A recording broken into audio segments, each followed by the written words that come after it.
Real Virginia is proudly produced by the Virginia Farm Bureau Federation. Since 1926, Farm Bureau has been working to preserve Virginia farms and our rural heritage. Visit our website at vafarmbureau.org.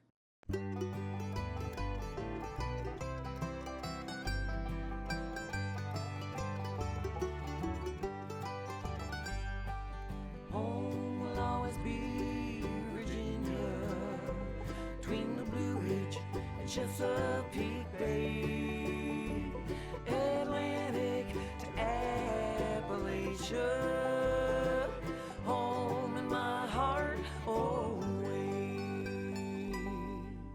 Hello everyone and welcome to Real Virginia, a show about Virginia agriculture and the people who produce all of the wonderful products we enjoy.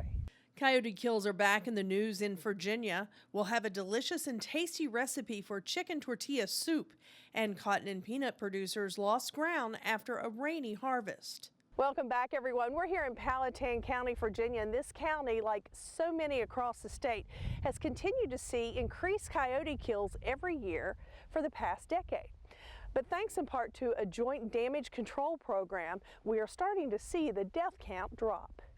The number of livestock animals killed by coyotes on Virginia farms declined in the 18 months before June 30th of 2015, according to the U.S. Department of Agriculture's Wildlife Services Division. During that period, there was a 24% decrease in the recorded number of sheep killed by coyotes, as well as a 26% drop in the number of calves taken by predators. Highland and Wythe counties are the state's biggest problem areas for coyote kills, with more than 50 losses. Wildlife officials like Scott Barris believe these numbers will fluctuate over the years. Coyotes at one point were extremely rare in Virginia. Their numbers have increased in Virginia. They've actually spread geographically across the state. Everybody has these animals now, and they can expect to see them for a long time to come. The report listed 218 sheep, 60 calves, and 24 goats as verified coyote kills in the fiscal year 2015. The numbers may have been worse if the Wildlife Services Program had not helped to implement preventative measures by removing 512 coyotes from 81 livestock farms. Tim Timberlake and his family have been dealing with coyote issues for the last decade on their cow-calf farm in Powhatan County. Well, they're just pretty destructive, especially when they have young, and that's when we seem to miss them. Is when we have cows that we know are actively calving, and then you'll go over one morning to check them, and one cow's just up and down the fence, up and down the fence. A lot of times you can see in the fence where they pull them under the fence. The loss of a calf really hurts a producer's bottom line. Calves can cost a farmer $1,400, and Timberlake's farm was losing 5 calves to coyotes a year. Well, it's kind of hard when it's not a very big cash flow business to start with, and it's that we want to keep the place going is the main reason that we keep it stocked with the beef cattle, and but it does work on your bottom line. Over the last 4 years, wildlife experts with the USDA program have helped Timberlake, and coyote numbers have declined around the farm. Within about 3-4 weeks, I think we'd gotten 7 or 8 out of here. Been a big helpful process for us to work with, and I feel like all in all, I said we got quite a few that first year. That was our best year, but we usually get doing a trapping, we'll get 5 to 7. We worked, I think last year, on 192 different farms to protect people from losses from these predators, and so it is extremely important to our producers to maintain this service. The Virginia Farm Bureau Federation is asking the State General Assembly to continue full funding for the Coyote Control Program and to add enough money for staff on the eastern side of the state. Barris notes the program is not just for farmers. Homeowners can obtain assistance too. If someone has a concern about coyotes in their particular location, whether it's related to livestock or to pets or to property, they can call the USDA Wildlife Services Program through the Virginia Wildlife Conflict Helpline. It's been a quarter of a century since the Cooperative Control Program began between the USDA and the Virginia Department of Agriculture and Consumer Services. Methods for preventing coyote kills include improved husbandry practices, predator resistance fencing, predator frightening devices, and livestock guardian animals. Only when those methods are exhausted are coyotes actually removed from the farms. Coyotes are not the only wildlife Virginia farmers have to worry about. Roaming dogs and red foxes have also killed livestock, particularly sheep. Deer and bears can damage orchards, especially in the winter. A small herd of deer can eat half a soybean field in one night. And black vultures are a serious nuisance because they are protected under the Federal Migratory Bird Act, making them generally immune to lethal control methods. The USDA Animal Damage Control Program works with all property owners, not just farmers, to find solutions for problem animals. Hi, next we're going to be talking about where you can get some of your local farm-raised vegetables. Please stay tuned for From the Ground Up. I love being a dairy farmer because it's an adventure to be a dairy farmer. It's a new beginning every day. Every day I can get up in the morning and have a smile on my face, whether it's raining or whether the sun's shining. I love what I do. Growing up on a dairy farm, I think you learn to work really hard and don't take anything for granted. There's a lot of work to do on a dairy farm. You have to be committed. It's a huge responsibility that we have being farmers. We take pride in it and we're proud to be able to do it. Every day we have the opportunity to provide a wholesome product that's vitamin rich and nutrient full. It's a feel-good feeling knowing that I'm putting food on somebody else's table and that I'm doing a good job doing it. I'm Ken Smith. I'm Ben Smith, and I'm dedicated dedicated to to dairy, my cows, my milk, my land. Have you ever wondered why local greens are so abundant during the winter? Chris Mullins shows us how from the ground up.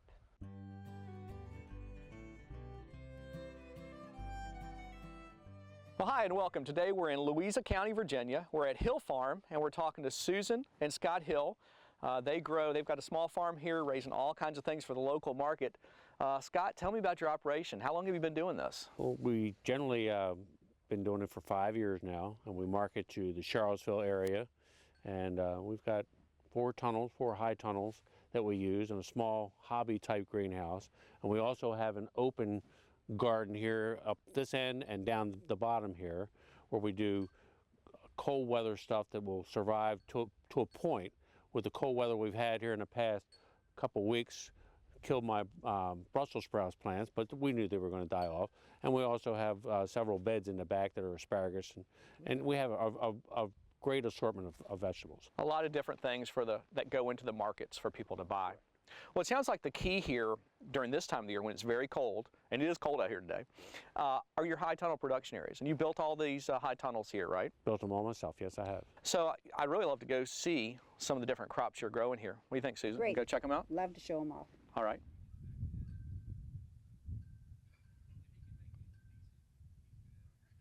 Well, Susan, we're in this high tunnel. It's a lot warmer in here, I have to say. Pretty cold outside, a little bit warmer in here. So that makes a much better environment for growing these crops. Absolutely. Now, what kind of crops are you growing? I know some of these are winter hardy. What have you got here? Well, we've been working on finding crops that can handle the cold. Okay. That's the secret to growing in the winter, obviously, is find things that can overwinter and can grow in the cold. Right. So we look at days of light or hours of light they need, as well as cold tolerance. Okay. So what we have here is a variety, and some of this is still an experiment. These are baby cabbages. We've found that the smaller cabbages do better in the winter because they grow in 53 days as opposed to the big ones, which are 90. Okay? So we're doing well with the little cabbages. Some of those look almost ready to harvest. They are. These will be good. These are probably these guys here about 2 weeks out. Okay.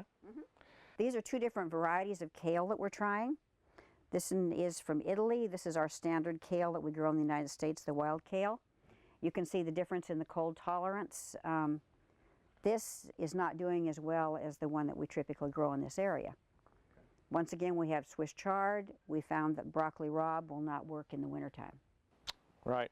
Now these are in raised beds. You're not growing directly in the ground here. So tell me why you're doing this. Actually, it's considered directly in the ground because this is an NRCS grant. Okay. Okay, so there is nothing between the raised bed and the ground. Okay. Okay? So, and Scott designed these so that we could control the environment in the beds, the dirt, how much lime we need, whatever. But also, we had to think about the ergonomics of it.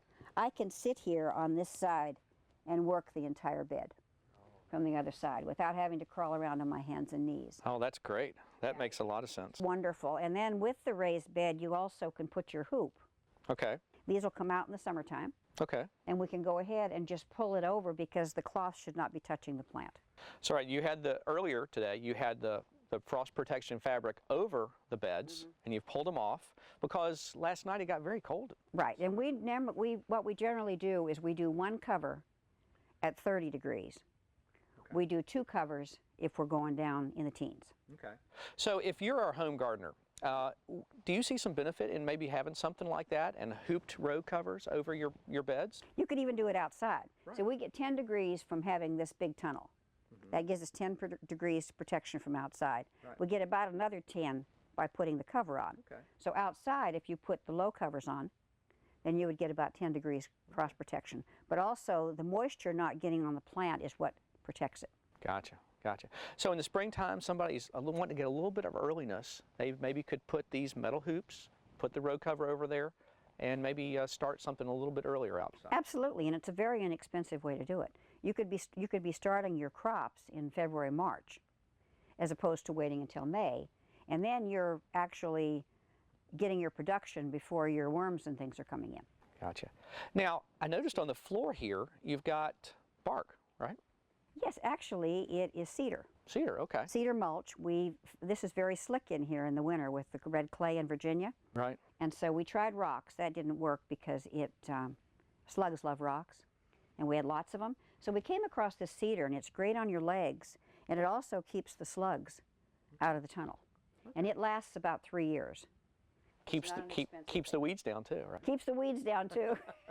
That's great. That is great. They don't fall, yes.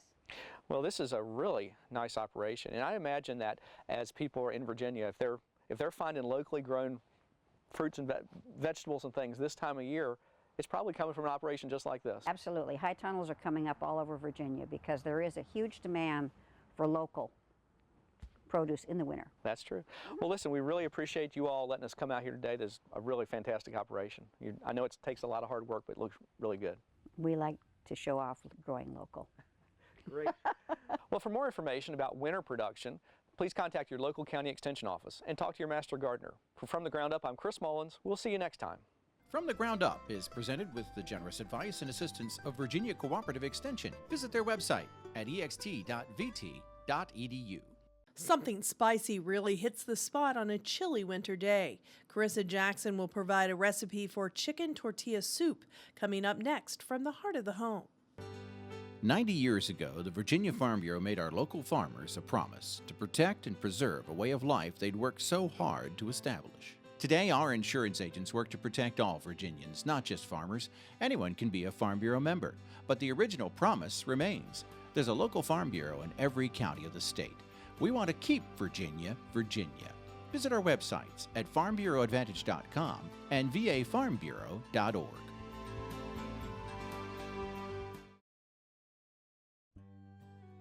It's difficult to overemphasize the importance of chicken to Virginia's rural economy. Poultry represents 1/3 of all farm income in the Old Dominion. Of that, more than 38.3 million chickens are raised here each year.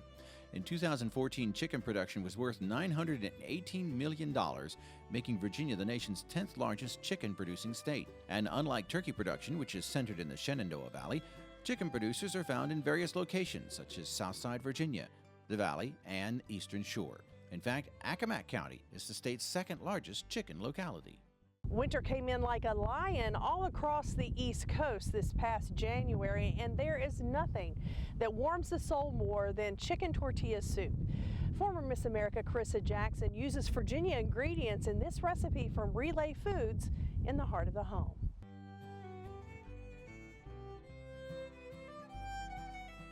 Hi, I'm Carissa Jackson for Heart of the Home, cooking at the Meadow Event Park at the kitchen at Meadow Hall. Today, we're going to be making chicken tortilla soup. It's getting cold outside, and so one of my favorite things to do is sit by the fire and let something simmer on the stove instead of having to cook over the stove for 30 minutes to an hour. So the first thing that we're going to do is start with a large soup pot, and we're going to cover the bottom of our soup pot with a little avocado oil. I have it on medium-high heat. And then we are going to add 1 whole chopped onion. 4 cloves of minced garlic,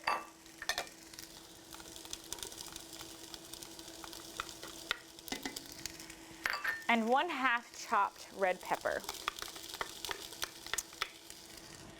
And we are going to saute this until it gets brown, so maybe about 3 minutes. You want to stir it up to make sure that all of your ingredients inside are evenly distributed through the pan. So we don't want just our garlic sitting in one spot and our peppers and onions in another. Then we're going to add a few pinches of red chili flakes to our onion, pepper, and garlic mix. And then 2 whole chipotle peppers. Want to be careful not to burst them open.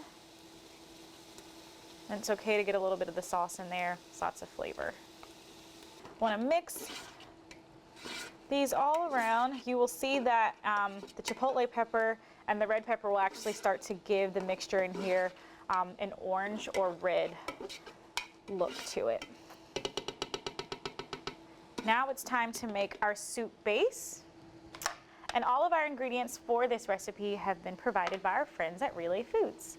So we'll begin with 32 ounces of chicken stock, which is roughly this whole container. So that saves you from having to measure a lot if you can go ahead and find you one that's already 32 ounces. And then we are going to add our diced tomatoes. And a few cracks of salt.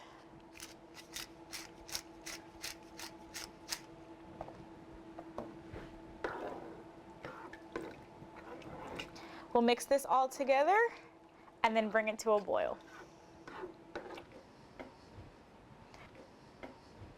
So once we have brought our soup mixture to a boil, we're going to go ahead and add whole chicken breast, about 1 pound, to our mixture, and we're going to let it boil for about 20 minutes.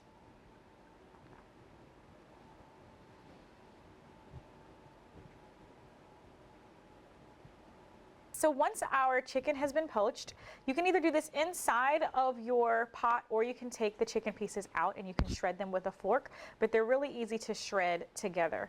And once that's done, you want to let it simmer just for a little while longer.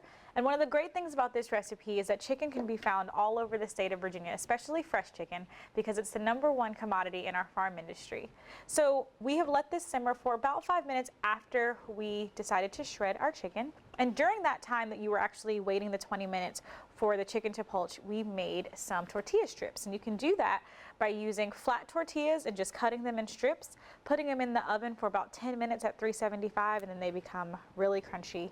And we're going to use those to garnish our soup. So we're going to go ahead and get a very healthy portion of our soup, place it in the bowl. We're then going to top it with a few of our tortilla strips. I like to break mine a little bit more. A little bit of cilantro. Couple of avocados, and you can add the juice of a lime, or you can add the whole thing, or both, like I'm going to do. And here we have chicken tortilla soup. I'm Caressa Jackson for Heart of the Home. Come and get it. Recipes from the Heart of the Home can be found on the Relay Foods website at relayfoods.com. Visit the Virginia farm that produced an American legend. See the birthplace of 1973 Triple Crown champion Secretariat, now a Virginia historic landmark, at Meadow Event Park. Our Hoofprints of History tours are given year-round by reservation. It's a perfect day trip for families, groups large or small, and anyone who loves horses and history.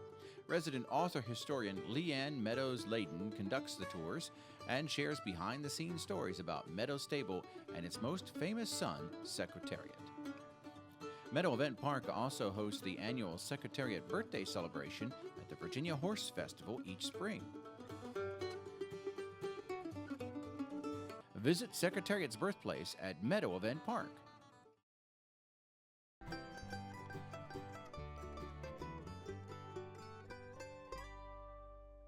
fall of 2015 was a wet one in Virginia, and it caused some serious problems for peanut and cotton producers.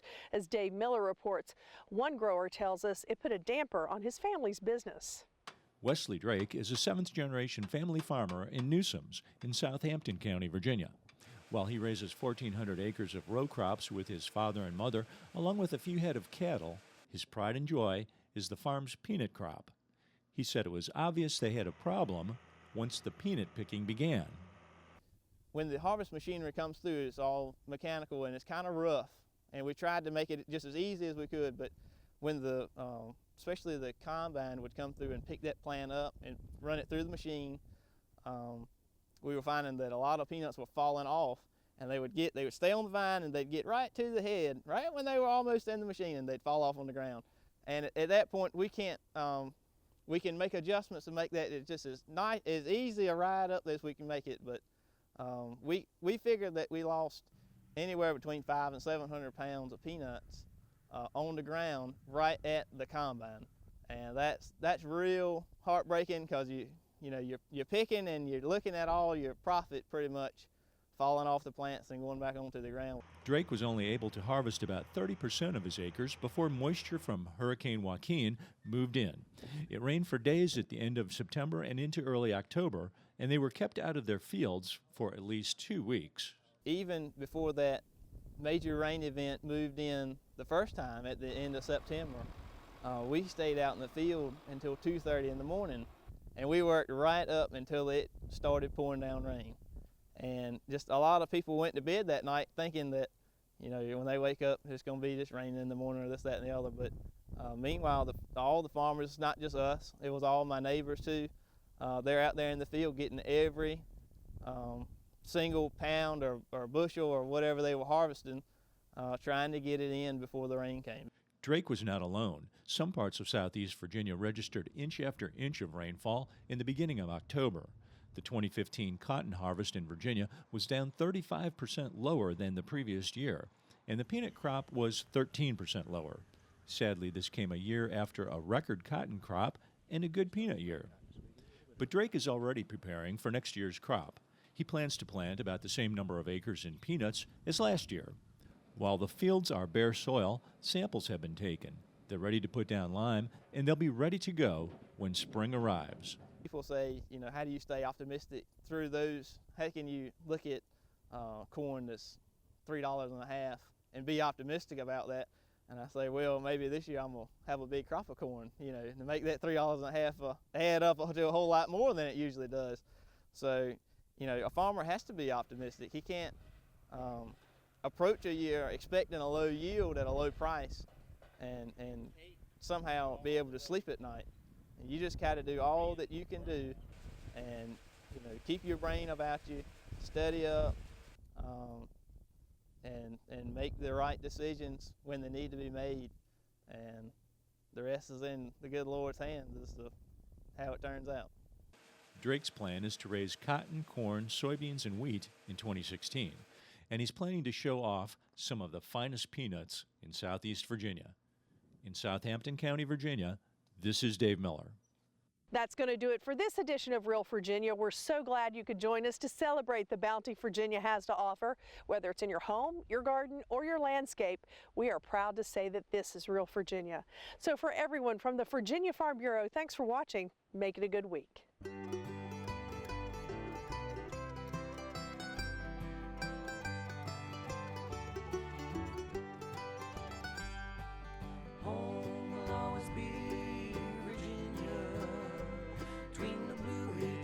Chesapeake Bay.